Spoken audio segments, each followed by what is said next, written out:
வணக்கம். ஆகாஷ்வாணி மாநில செய்திகள் வாசிப்பவர் சாந்தி ரமேஷ். தலைப்புச் செய்திகள். தேசப்பிதா மகாத்மா காந்தியடிகளின் 77வது நினைவு தினத்தையொட்டி தலைவர்கள் இன்று மலரஞ்சலி செலுத்தினர். நாடாளுமன்ற பட்ஜெட் கூட்டத்தொடர் சுமூகமாக நடைபெற ஏதுவாக மத்திய அரசு சார்பில் அனைத்து கட்சி கூட்டம் இன்று புதுடெல்லியில் நடைபெற்று வருகிறது. தமிழ்நாட்டில் கோப்டெக்ஸ் நிறுவன ஊழியர்களுக்கு 15% வரை ஊதிய உயர்வு வழங்கி தமிழக அரசு உத்தரவிட்டுள்ளது. முதுநிலை மருத்துவ படிப்பில் மாணக்கர் சேர்க்கை தொடர்பாக தமிழக அரசு உச்சநீதிமன்றத்தில் சீராய்வு மனு தாக்கல் செய்யும் என்று மாநில அமைச்சர் திரு மா சுப்பிரமணியன் தெரிவித்துள்ளார். தாய்லாந்து மாஸ்டர்ஸ் பேட்மிண்டன் ஆடவர் ஒற்றையர் காலிறுதிக்கு கிடாம்பி ஸ்ரீகாந்த், சுப்பிரமணியன் ஆகியோர் முன்னேறியுள்ளனர். இனி விரிவான செய்திகள். தேசப்பிதா மகாத்மா காந்தியடிகளின் 77வது நினைவு தினம் இன்று அனுசரிக்கப்படுகிறது. புதுடெல்லி ராஜ்கட்டில் காந்தியடிகளின் நினைவிடத்தில் குடியரசுத் தலைவர் திருமதி திரௌபதி முர்மு, குடியரசு துணைத் தலைவர் திரு ஜெகதீப் தன்கர், பிரதமர் திரு நரேந்திர மோடி, எதிர்க்கட்சி தலைவர் திரு ராகுல் காந்தி உள்ளிட்டோர் மலரஞ்சலி செலுத்தினர். அமைச்சர்கள் திரு ராஜ்நாத் சிங், திரு மனோகர் லால் கட்டார், முப்படை தலைவர்கள், ராணுவ தலைவர் உள்ளிட்டோர் இந்நிகழ்வில் கலந்து கொண்டனர். சர்வமத பிரார்த்தனைகளும் நடைபெற்றன. பிரதமர் திரு நரேந்திர மோடி வெளியிட்ட செய்தியில், மகாத்மா காந்தியின் கொள்கைகள் வளர்ச்சியடைந்த இந்தியாவை உருவாக்க உத்வேகம் அளிப்பதாகவும் நாட்டிற்காக இன்னுயிர் ஈந்த அனைவரையும் இந்நாளில் நினைவு கூறுவதாகவும் குறிப்பிட்டுள்ளார். மத்திய தகவல் ஒலிபரப்புத்துறை இணையமைச்சர் டாக்டர் எல் முருகன் வெளியிட்டுள்ள செய்தியில், உண்மை, அகிம்சை, தன்னலமற்ற சேவை போன்ற காந்தியடிகளின் கொள்கைகள் மக்களுக்கு வழிகாட்டுவதாக குறிப்பிட்டுள்ளார். சென்னை எழும்பூரில் மகாத்மா காந்தியடிகளின் திருவுருவ படத்திற்கு முதலமைச்சர் திரு மு க ஸ்டாலின், மாநில அமைச்சர்கள் மலர்தூவி மரியாதை செலுத்தினர்.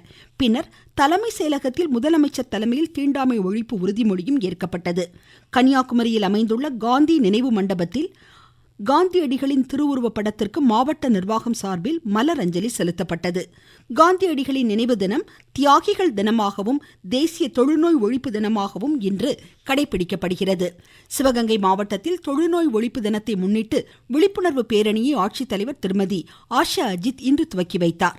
நாமக்கல் மாவட்டத்தில் தொழுநோய் ஒழிப்பு திட்ட பணிகள் முனைப்புடன் மேற்கொள்ளப்படுவதாக எமது செய்தியாளர் கூறுகிறார்.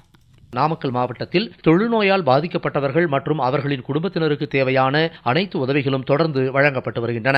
பாதிக்கப்பட்டவர்களுக்கு சிகிச்சை வழங்குவதோடு அவர்கள் சுயதொழில் செய்வதற்கு நிதி உதவியும், அவர்களின் குழந்தைகளுக்கு கல்வி உதவித்தொகையும் வழங்கப்பட்டு வருகிறது.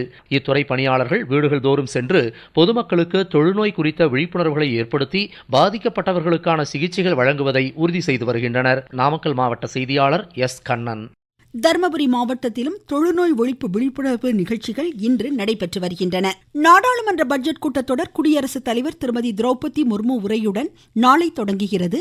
இந்த ஆண்டின் முதல் கூட்டம் இது என்பதால் குடியரசுத் தலைவர் இரு அவைகளின் கூட்டத்தில் நாளை உரை நிகழ்த்துகிறார். இதனிடையே பட்ஜெட் கூட்டத்தொடரை சுமூகமாக நடத்த ஏதுவாக மத்திய அரசு சார்பில் புதுடெல்லியில் இன்று அனைத்து கட்சி கூட்டம் தொடங்கி நடைபெற்று வருகிறது.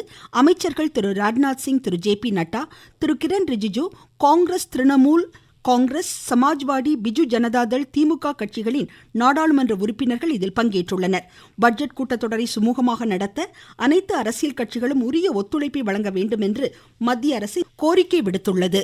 உள்நாட்டிலேயே செயற்கை நுண்ணறிவு மாதிரிகளை உருவாக்குவதற்கான நடவடிக்கைகள் வரும் மாதங்களில் மேற்கொள்ளப்படும் என்று மத்திய மின்னணு தகவல் தொழில்நுட்பத்துறை அமைச்சர் திரு அஸ்வினி வைஷ்ணவ் தெரிவித்துள்ளார்.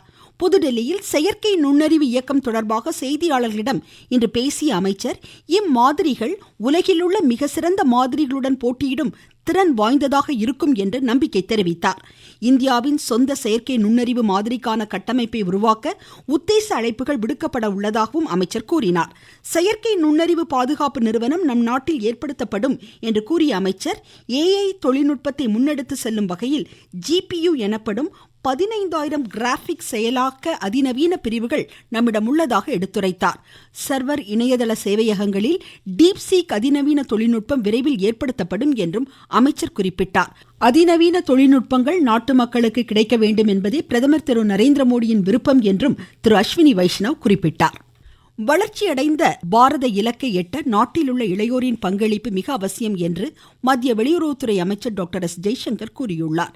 டெல்லி பல்கலைக்கழகத்தில் வளர்ச்சியடைந்த பாரத இலக்கில் இளைஞர்கள் என்ற தலைப்பில் மாணவ மாணவிகளுடன் இன்று கலந்துரையாடிய அமைச்சர், விகசித் பாரத் இலக்கு இளைஞர்களின் பங்கில்லாமல் எட்ட முடியாது என்று குறிப்பிட்டார். வக்ஃப் வாரிய சட்டத்திருத்த மசோதா தொடர்பான நாடாளுமன்ற கூட்டுக்குழுவின் அறிக்கை மக்களவைத் தலைவர் திரு ஓம் பிர்லாவிடம் இக்குழுவினர் இன்று சமர்ப்பித்தனர். திரு ஜெகதாம்பிகா பால் தலைமையிலான இக்குழுவினர் நாடாளுமன்ற வளாகத்தில் திரு ஓம் பிர்லாவிடம் இந்த அறிக்கையை வழங்கினார்கள். மத்திய சுரங்கத்துறை அமைச்சர் டாக்டர் கிஷன் ரெட்டி மதுரை மாவட்டம் வல்லாளப்பட்டியில் பொதுமக்களை இன்று நேரில் சந்தித்து பேச உள்ளார். அரிட்டாப்பட்டி பகுதியில் டங்ஸ்டன் சுரங்கம் அமைப்பதை கைவிடுவதாக மத்திய அரசு அறிவித்த நிலையில் மக்கள் பிரதிநிதி குழுவின் அழைப்பினை ஏற்று அமைச்சர் கிராம மக்களை இன்று மாலை சந்திக்கிறார். நீங்கள் கேட்டுக்கொண்டிருப்பது ஆகாஷ்வாணியின் மாநில செய்தி அறிக்கை.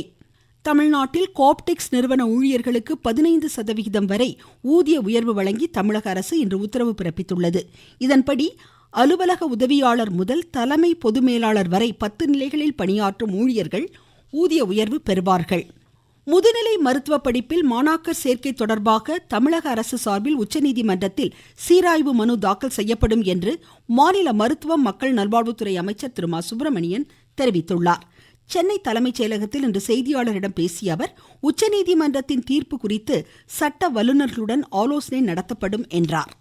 தமிழ்நாட்டை பொறுத்தவரை MD, MS, டிப்ளமா போன்ற PG இடங்கள் 2294 இருக்கிறது. அந்த வகையில் 50% இடஒதுக்கீட்டின் அடிப்படையில் சற்றொப்ப 1207 மாணவர்கள் பயன்பெற்று வருகிறார்கள். இந்த தீர்ப்பு சம்பந்தமாக சட்ட வல்லுநர்களுடனான ஆலோசனை நடைபெற்று வருகிறது. விரைவில் சீராய்வு மனு உச்சநீதிமன்றத்தில் தமிழ்நாடு அரசு சார்பில் தாக்கல் செய்யப்படவிருக்கிறது.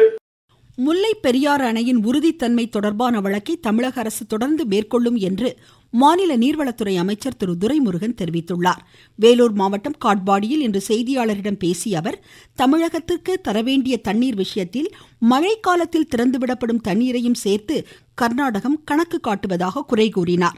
முன்னதாக காட்பாடி அருகே அரும்பருதி என்ற இடத்தில் அண்ணா கிராம மறுமலர்ச்சி திட்டத்தின் கீழ் கட்டப்பட்ட அங்கன்வாடி மையத்தை திறந்து வைத்து பேசிய அமைச்சர், வேலூர் மாவட்ட வேளாண் பணிகளுக்கு முக்கியத்துவம் அளித்து நீர்வரத்து கால்வாய்கள் புதுப்பிக்கப்பட்டு வருவதாக குறிப்பிட்டார். இதனிடையே காவிரி மேலாண்மை ஆணையத்தின் 37வது கூட்டம் அதன் தலைவர் திரு SK ஹல்தர் தலைமையில் புதுடெல்லியில் இன்று நடைபெறுகிறது.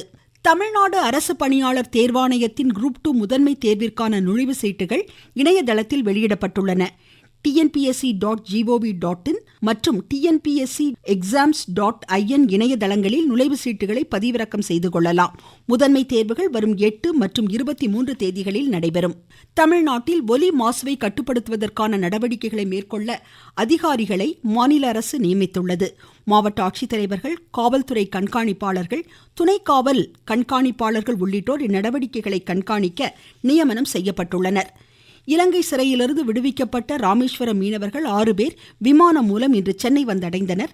தமிழக மீன்வளத்துறை அதிகாரிகள் இம்மீனவர்களை அரசு வாகனம் மூலம் சொந்த ஊர்களுக்கு அனுப்பி வைத்தனர்.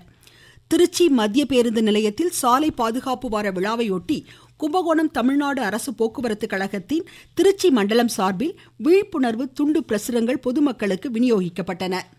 திருவண்ணாமலை மாவட்டம் செய்யாற்றை அடுத்த மோரணம் ஏரிக்கரையில் எரிவாயு சிலிண்டரை ஏற்றி சென்ற லாரி கவிழ்ந்ததில் எரிவாயு சிலிண்டர்கள் ஆற்றில் விழுந்து தண்ணீரில் மிதப்பதை அடுத்து தீயணைப்பு துறையினர் மீட்பு பணிகளை மேற்கொண்டுள்ளனர். இதுகுறித்து எமது செய்தியாளர்.